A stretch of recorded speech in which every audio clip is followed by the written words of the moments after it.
Grande es este misterio de la piedad.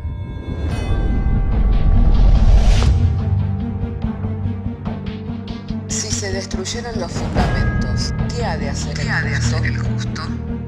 Porque con un solo sacrificio hizo perfecto para siempre a los santificados. Justificados por la fe, tenemos paz para con Dios. Juntamente con Él nos resucitó y nos hizo sentar en los lugares celestiales con Cristo Jesús. Fundados Y firmes en la fe, tenemos paz para con Dios. Bienaventurados los pobres en espíritu, porque de ellos es el reino de los cielos. Bienaventurados los que lloran, porque ellos recibirán consolación. Bienaventurados los mansos, porque ellos recibirán la tierra por heredad. Bienaventurados los que tienen hambre y sed de justicia, porque ellos serán saciados. Bienaventurados los misericordiosos, porque ellos alcanzarán misericordia. Bienaventurados los de limpio corazón, porque ellos verán a Dios. Bienaventurados los pacificadores, porque ellos serán llamados hijos de Dios. Bienaventurados los que padecen persecución por causa de la justicia, porque de ellos es el reino de los cielos. Bienaventurados sois cuando por mi causa os vituperen y os persigan, y digan toda clase de mal contra vosotros mintiendo. Gozaos y alegraos, porque vuestro galardón es grande en los cielos.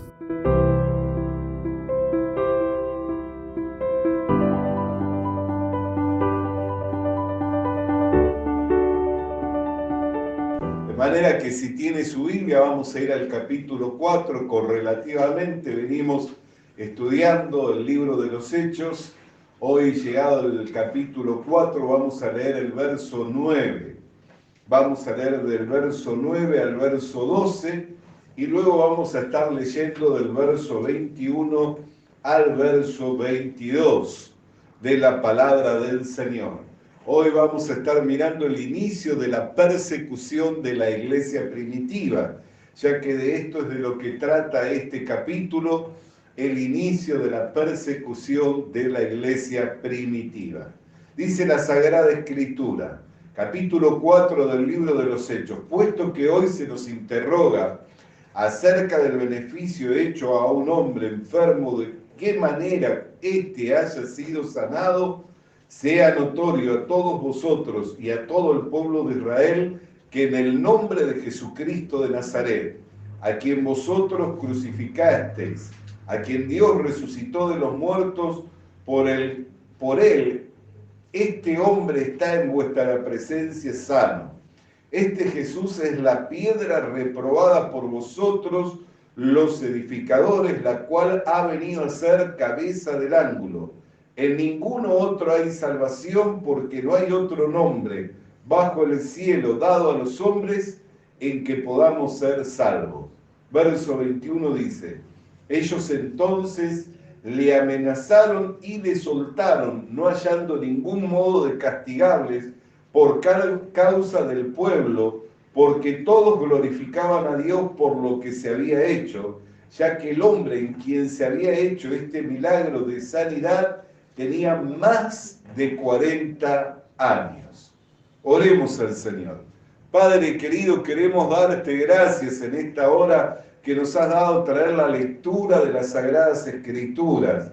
Llegado el momento en que hemos de estar compartiendo la exposición de la misma, rogamos de ti la iluminación por medio del Espíritu Santo y que tu palabra descienda, Señor, en el poder, la potencia del Espíritu Santo, para que se cumpla en nosotros el propósito de tu voluntad, por lo cual, Señor, nos envías tu buena palabra, siendo ministrados y fortalecidos en el hombre interior mediante tu Espíritu Santo y a través de los dones que has dado a la iglesia. Te damos gracias por medio del Señor Jesucristo, por quien todas estas cosas son posibles y sin Él no lo serían.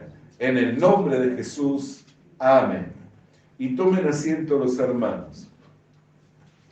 Hermanos queridos, aquí nosotros ya podemos ver que después de hecha esta sanidad por la cual el nombre del Señor era glorificado, diciendo que fue tan notorio a toda la ciudadanía, ¿Por qué? Porque el hombre era de más de 40 años y había sido cojo de nacimiento. Así que había toda una generación que le reconocía a este hombre y habían visto y habían crecido juntamente con este hombre, sabiendo que ese hombre toda su vida había sido un cojo, que no podía caminar, que no podía valerse por sí mismo, pero que ese día, por causa de que el nombre del Señor le fuera confirmado y por la fe en su nombre, ese hombre se afirmó sobre sus pies y entró cantando y saltando y alabando a Dios al templo, en lo cual fue notorio en todos lados. Pero en vez de que los que estaban, los principales de la sinagoga, los principales del templo, el Sanedrín, que era este conjunto de hombres que fueron los que estaban interrogando, por eso dice, puesto que hoy se nos interroga, quiere decir que fueron llevados a un tribunal, fueron llevados a un Sanedrín, que era una especie de parlamento judío donde estaban los principales hombres que dirigían a la nación de Israel y la iban conduciendo conforme a la fe, conforme a la religión. En vez de gozarse, en vez de ver que Dios estaba dando una gracia por la cual ese hombre se había entrado alabando a Dios al templo, se le habían afirmado sus pies, en vez de querer indagar en las escrituras para ver acerca de por qué causa es que este hombre había recibido esta sanidad, en vez de mirar en la palabra de Dios y en vez de buscar en Dios la razón y de gozarse por este hecho, comenzaron a perseguir a los apóstoles, comenzaron a perseguir a la iglesia. Y entendamos por qué. Acá hubieron dos causas, dos razones principales. La primera de ellas, que es la más evidente, es lo político. ¿Por qué? Porque estos sumos sacerdotes, que eran Anás, Caifás y los hijos de Caifás, eran hombres que estaban asociados al Estado y que estaban asociados al Imperio Romano. La nación de Israel había pasado por la conquista de Alejandro Magno del Imperio griego, y cuando estos conquistaron a la nación de Israel, ahí terminó lo que podría llamarse el linaje del sacerdocio según la descendencia de Aarón, que era el sacerdocio original y que era el sacerdocio legítimo de parte de Dios. Por eso Josafat, cuando fue a la guerra, y aún Roboam también, cuando iban a la guerra, ellos reconocían que tenían un derecho legítimo por el cual Dios estaba con ellos y Dios los bendecía. ¿Por qué? Porque ellos estaban en la nación de Israel, eran parte de la tribu de donde había un rey quien se sentaba en el trono de David y donde había un templo donde oficiaban los verdaderos sacerdotes según el orden de Aarón, y todo eso le daba legitimidad y autoridad espiritual a la hora de salir a enfrentar las batallas. Se apoyaban en ello, en la legitimidad del rey y en la legitimidad del sacerdocio. Pero la nación de Israel comenzó a decaer después de la conquista del Imperio griego por medio de Alejandro Magno, y ya el sacerdocio legítimo y el reinado según la descendencia de David y el sacerdocio según la descendencia de Aarón ya no se encontraban establecidos. Es más, cuando viene el Imperio Romano a conquistar a la nación de Israel, derrotando o conquistando parte de lo que era ya el Imperio griego, los Herodes, que no era un hombre, sino que era una familia, los Herodes. Herodes Antipa, asociado con el Imperio Romano, es establecido como rey sobre la nación de Israel. Es establecido como rey sobre la nación de Israel, pero él ya pertenecía a los edomitas, o sea que no pertenecía a la tribu de David, a la tribu de Judá, y no era de la descendencia de David. sino que pertenecía a otra nación, los edomitas, que era una nación vecina, y por una alianza que hizo con la nación, con el Imperio Romano, fue establecido como rey sobre la nación de Israel. Para ganar el favor de los israelitas, él restaura el templo y lo hermosea el templo. Pero ¿qué es lo que hace él? Encontrando en el templo también una forma de recaudación, ¿qué es lo que hace? Comienza a establecer sacerdotes según un convenio político. Ya los sacerdotes que estaban en el templo no pertenecían a la descendencia de Aarón, sino que eran hombres que estaban asociados con el gobierno de Herodes, y por consecuencia también con el gobierno del Imperio Romano. Amén. ¿Cómo sabemos esto? Porque los sumos sacerdotes de la descendencia de Aarón eran perpetuos, o sea, o se jubilaban o morían siendo sumos sacerdotes. Pero no podía haber en una misma generación dos sumos sacerdotes, ni tres ni cuatro. Y acá nosotros encontramos a Anás, encontramos a Caifás y encontramos a los hijos de Caifás. Caifás era el yerno de Anás. Y los hijos de Caifás también oficiaban como sumos sacerdotes. Así que encontramos toda una familia sacerdotal que ocupaban un cargo importante como sumos sacerdotes, pero que no vigilaban por la ley de Dios, no vigilaban por la palabra de Dios, no vigilaban por el estado espiritual de la nación de Israel, sino que lo único que vigilaban eran sus propios intereses. Lo único que ellos vigilaban era su posición, su cargo. Por eso, aunque esto glorificaba a Dios, a ellos no le importaba. ¿Por qué? Porque la popularidad ya dejaba de pasar, de estar, el pueblo dejaba de tener los ojos puestos en ellos para poner los ojos en los apóstoles. Por lo cual también crucificaron al Señor Jesucristo. Y el Señor Jesucristo también los repudió diciendo de qué, que eran hijos del diablo, que no eran hijos de Abraham, que no eran hijos de Moisés, que no eran hijos de Dios, que eran hijos de su padre el diablo. ¿Por qué? Porque procuraban matarle. Por eso siempre que la iglesia se asocia con el Estado o con el gobierno, nosotros vamos a ver que a las personas que buscan esa alianza, en definitiva caen en corrupción, terminan corrompiéndose. Amén. ¿Por qué? Porque lo que buscan es un lugar de poder, un lugar de autoridad, y no buscan que Dios sea glorificado. Y siempre que la iglesia o haya un siervo de Dios que busque que Dios sea glorificado, va a sufrir la persecución de este tipo de personas que encabezan lugares de autoridad o lugares otorgados por autoridades que tienen que ver con gobiernos, con estados. Siempre la corrupción. Después de que la iglesia primitiva sufriera la persecución, 375 años después, volvemos a ver a Constantino, quien diciendo o aludiendo a una visión de que con la cruz ganaría las guerras, establece y oficializa la iglesia cristiana, y ahí comienza también la corrupción de la iglesia cristiana y el surgimiento de lo que hoy conocemos como la iglesia católica y apostólica y romana. La iglesia no es romana, la iglesia tuvo su origen en Jerusalén. Amén. Tuvo su origen en Jerusalén, de ahí pasó a Judea, a Samaria y hasta los confines de la tierra. Amén. Pero la iglesia, los primeros que formaron a la iglesia se encontraban en un aposento alto, que eran 120 personas que fueron llenas del Espíritu Santo.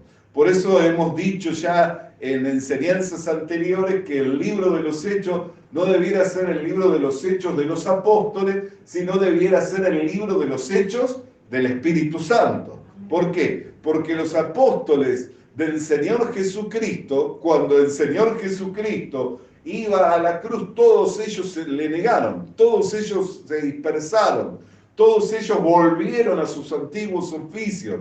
pero cuando recibieron el Espíritu Santo, de ahí se convirtieron en testigos fieles. Por eso el Señor les dijo, quedaos aquí hasta que venga sobre vosotros el Espíritu del Padre, el Espíritu de la promesa, el cual el Padre os enviará, y entonces me seréis testigos en Jerusalén, en Judea, en Samaria y hasta los confines de la tierra. Entonces, ¿por qué comienza la persecución? Comienza la persecución por causa de estos dos poderes, el poder de las tinieblas o el poder del mundo y el poder de Dios, el poder del Espíritu Santo. Uno que busca la gloria del Padre, que busca que la obra de Dios se extienda, que el nombre del Señor sea glorificado, y otro que busca mantenerse en un lugar de autoridad para gozar de todos los privilegios, sin importar que sea dentro de la misma religión, la cual era la religión oficial en aquellos días, lo que no era una religión más en el mundo. Tenemos que entender que la religión judía no es una religión más en el mundo.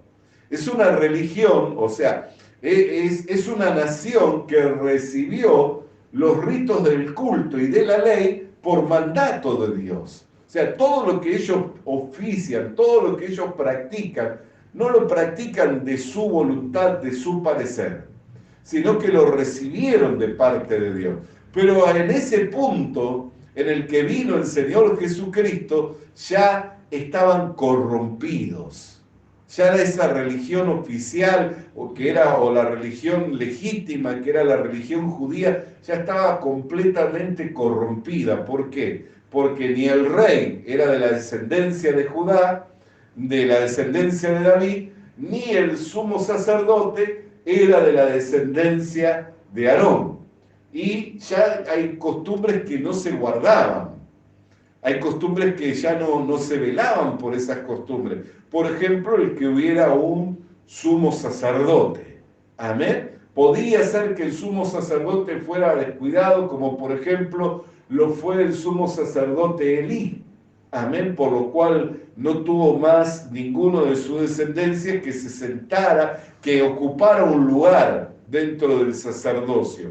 Murió él y murieron sus hijos en batalla, en tiempos del profeta Samuel.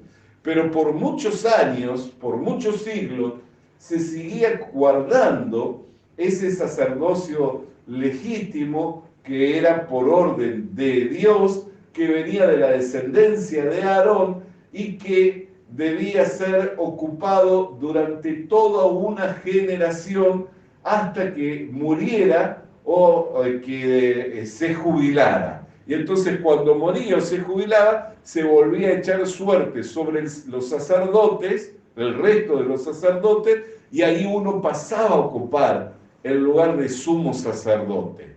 Amén. Pero no era que eran puestos a dedo, o que eran puestos por la voluntad de un gobierno, o de un estado, o de un imperio, sino que de esa manera que eran establecidos los sumos sacerdotes. La religión se había corrompido. Amén.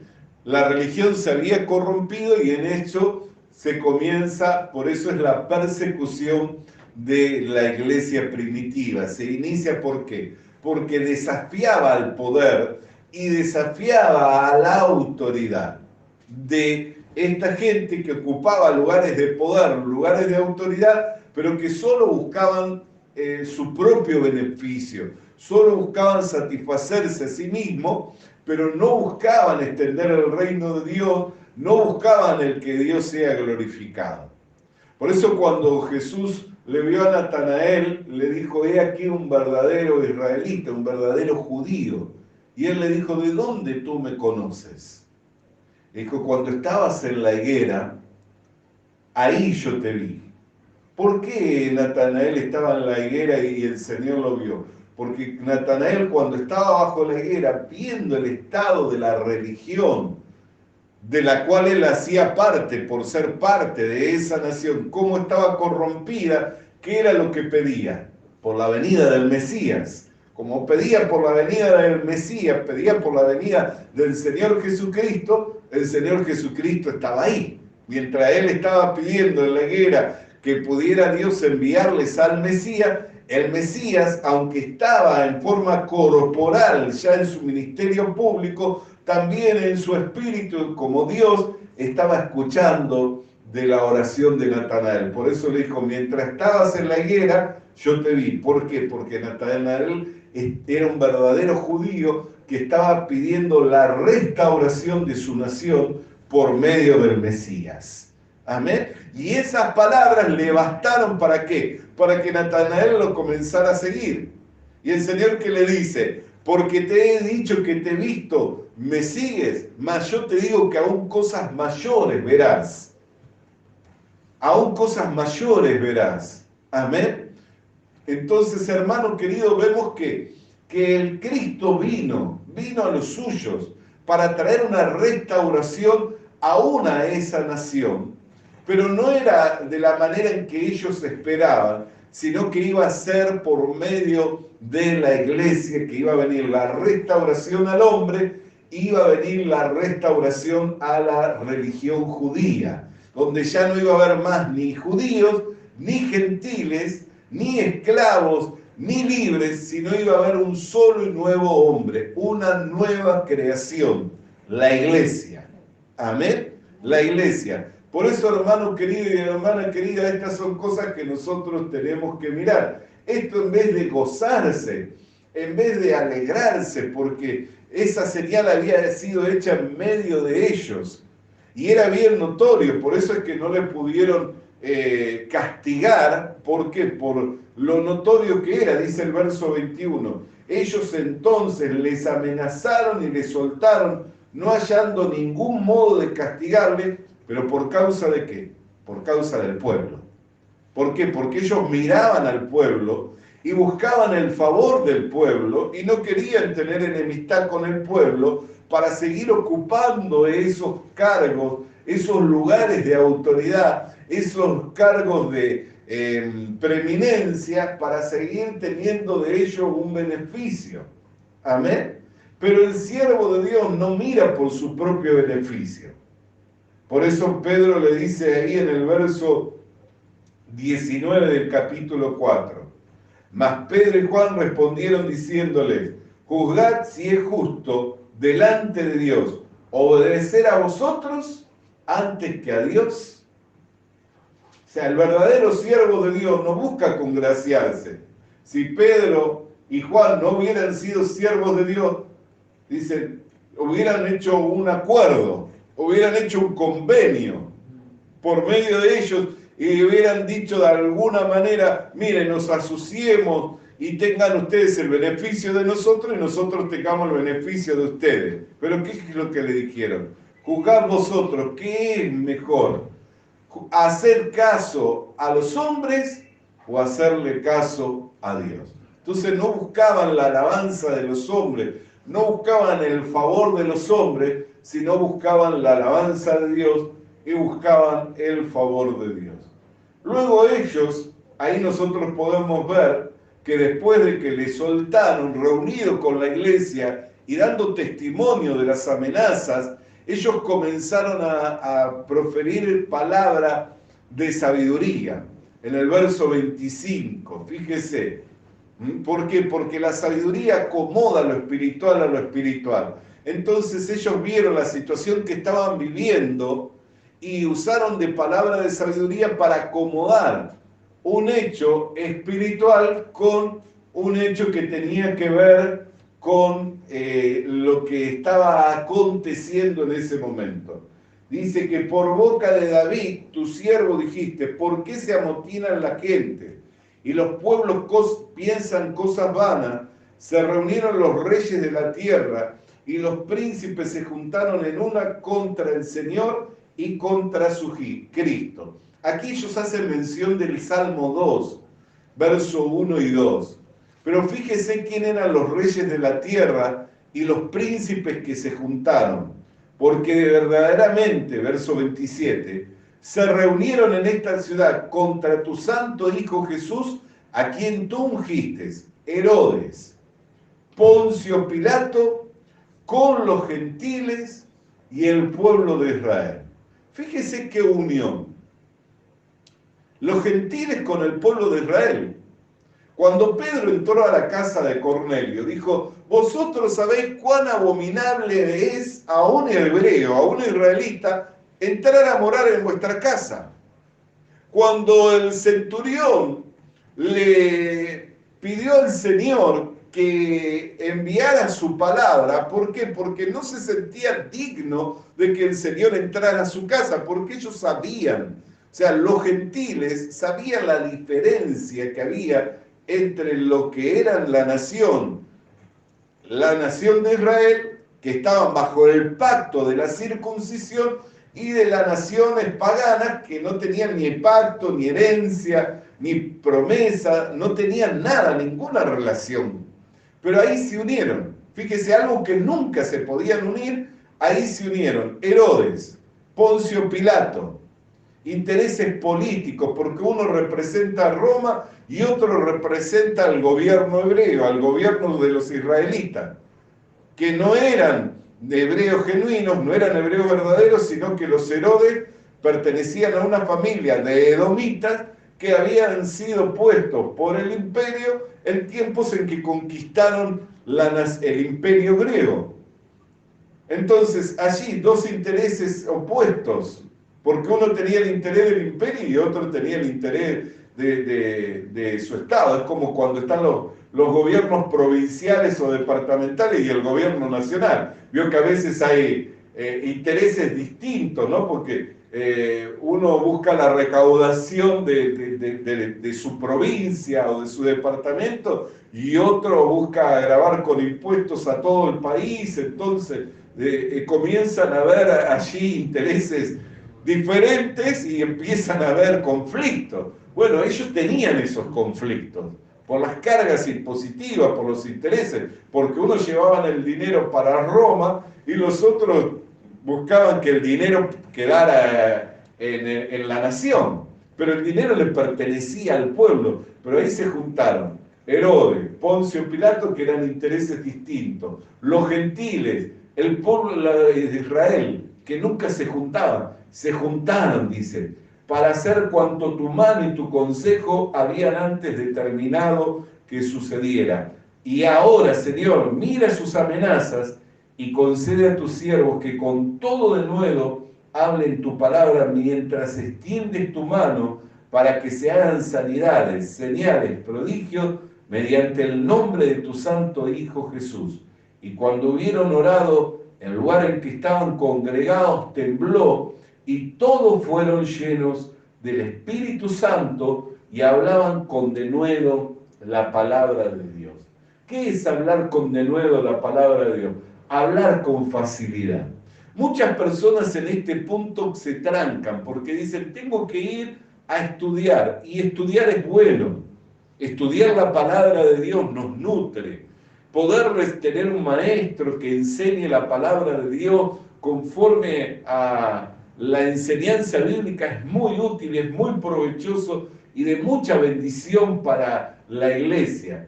Pero para que yo pueda ser un mensajero de buenas nuevas, no solo tengo que recibir las enseñanzas, sino tengo que buscar estar lleno del Espíritu Santo. Amén.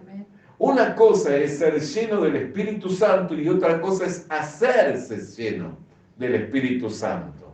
Amén. ¿Por qué? Porque el hacernos llenos tiene que ver con ¿qué? Con la búsqueda cotidiana. Si yo todos los días me paso frente al televisor mirando las cosas del mundo y no te saco tiempo para orar, no saco tiempo para estudiar las Escrituras, no saco tiempo para participar de una reunión de oración, no saco tiempo para tener comunión con la iglesia, difícilmente pueda llenarme del Espíritu Santo. Amén. Es como si yo abro una canilla, dejo caer un chorrito para llenar un tanque de 200 litros un día. Amén. A cierta hora voy, abro la canilla, dejo caer un chorrito, después la cierro y después dentro de una semana voy y la vuelvo a abrir. ¿Cuánto cree que tardaría en llenarse ese tanque? Años tardaría en llenarse ese tanque. Así también hay muchos creyentes que solo vienen un ratito el día domingo a la iglesia, participan de una reunión espiritual, de una reunión de fe y desciende, amén, la presencia de Dios, viene una gracia de parte de Dios, pero después hasta la otra semana no pasa nada. Su corazón no se mueve a buscar a Dios, su corazón no se mueve a llenarse de la presencia del Señor, su corazón no se mueve a tener comunión con el Espíritu Santo. Entonces pasan años y nunca termina de llenarse el tanque. ¿Por qué? Porque es de a poquito que abren la canilla. Amén. Pero el Señor quiere dar a medida apretada, remecida y rebosante. Amén. Bendecirnos con toda bendición espiritual. Y dice que la iglesia comenzó a crecer y comenzaron a tener todas las cosas en común. Recuerda que en la primera predicación se convirtieron 3.000 personas, después subieron otros miles de personas más que se convirtieron. Y la iglesia comenzó a crecer, comenzó a crecer no solamente numéricamente, sino económicamente. Comenzó a tener no solo el poder que da lo numérico, porque lo numérico es muy importante en una iglesia para poder hacer las diferentes tareas.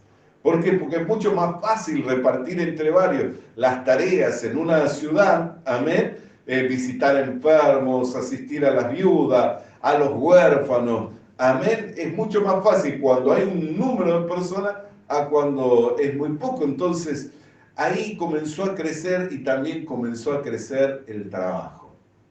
Amén. Comenzó a crecer el trabajo. Pero ¿cuál era el mandato de Dios? Que ellos predicaran en Jerusalén, en Judea y en Samaria. Recuerda que yo le hablé que tenía por lo menos dos propósitos la persecución. Uno era el propósito político, por el cual verdaderamente ellos sufrían la persecución, y aún hoy en día todo el que es de Dios y que quiere servir a Cristo correctamente va a sufrir persecución. Por eso Jesús dijo, si sufrí con Cristo, Pablo dijo, si sufrimos con Cristo reinaremos. Todo aquel que quiera vivir piadosamente va a sufrir persecución. ¿Por qué? Porque estos poderes y estos intereses siguen estando sobre el mundo. Siguen estando en las organizaciones humanas. Amén. Siguen estando aquellos que quieren resaltar por encima de los demás. Personas sin escrúpulos que no les importa la extensión del reino de Dios o el beneficio de la obra de Dios o el crecimiento de la obra de Dios, sino que les importa su propia persona, ser visto de los hombres, ser reconocido por los hombres. Entonces, tienen intereses propios y siempre va a haber ese conflicto entre estos dos poderes, el poder de Dios y el poder del diablo o el poder de las tinieblas. Siempre va a haber conflicto. Amén. Entonces, aún hoy en día, el que quiera vivir piadosamente tiene que hacerse de la idea de que va a sufrir persecución. Amén. Pero el segundo propósito, ¿cuál era? Que ellos tenían que cumplir con la voluntad de Dios. Ellos tenían que predicar a Cristo. Amén. Tenían que predicar. Entonces, imagínense, comenzaron a recibir un crecimiento tan grande y comenzaron a administrar tantos recursos, comenzaron a suscitarse problemas, pero de alguna forma ellos se quedaron en ese lugar tratando ellos de resolver esas situaciones, pero descuidaron el propósito por el cual ellos habían sido establecidos como iglesia, para ser testigos del Señor Jesucristo en Jerusalén, en Judea, en Samaria y hasta los confines de la tierra. Por eso desde el capítulo 1 hasta el capítulo 9 nosotros vamos a ir viendo y en diferentes pasajes nos vamos a encontrar con esta persecución. Amén. Ya en el capítulo 9 vamos a encontrarnos con la conversión de Saulo y de ahí que la predicación llega hasta los confines de la tierra, predicando Saulo y estableciendo iglesias, que luego Pablo predicando y estableciendo iglesias y llenando todo Asia del conocimiento del Señor Jesucristo. Pero por ahora vamos a dejar aquí, terminando ya el capítulo 4, con el crecimiento de la iglesia, exponencial de la iglesia, y la razón de por qué se dio la persecución. Oremos al Señor. Padre querido, queremos agradecerte en esta tarde por la oportunidad de ser instruidos por medio de tu palabra y porque tú nos dejaras tan grandes testigos, tan gran nube de testigos alrededor nuestro para que por medio de ellos, Señor, nosotros pudiéramos conocer cuál sea tu obra. Aún en estos tiempos, todo el que quiere vivir piadosamente debe de hacerse de la idea de que ha de sufrir persecución. Por lo que te pido, Señor, por cada hermano y por cada hermana, que no desmayen en sus corazones cuando siendo perseguidos por causa del reino de Dios y de su buena noticia, puedan continuar firmes, constantes, creciendo en la extensión de tu reino y en la predicación del Evangelio. Por medio del Señor Jesucristo. Amén. Vamos a alabar el nombre del Señor, iglesia amada. Visita nuestras redes sociales. Visita nuestras redes sociales. Suscríbete activando la campanita. Suscríbete activando la campanita. Comparte con nosotros el mensaje de la palabra de Dios. Comparte con nosotros el mensaje de la palabra de Dios.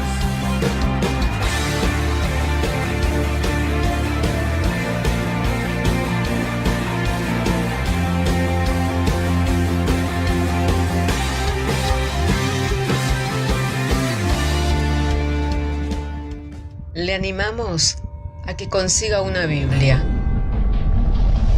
porque en ella encuentra la mente de Dios, el estado del hombre, el camino de salvación, la muerte de los pecadores y la felicidad de los creyentes. Sus doctrinas son santas, sus mandamientos son obligatorios, sus historias son verdad y sus decisiones inalterables.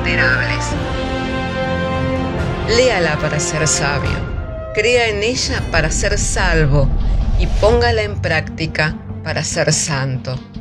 Ella contiene luz para guiarle, alimento para reforzarle y consuelo para alentarle. La Biblia es el mapa del viajero, el bastón del peregrino, la brújula del piloto, la espada del soldado y la carta del cristiano. Le animamos a que consiga una Biblia,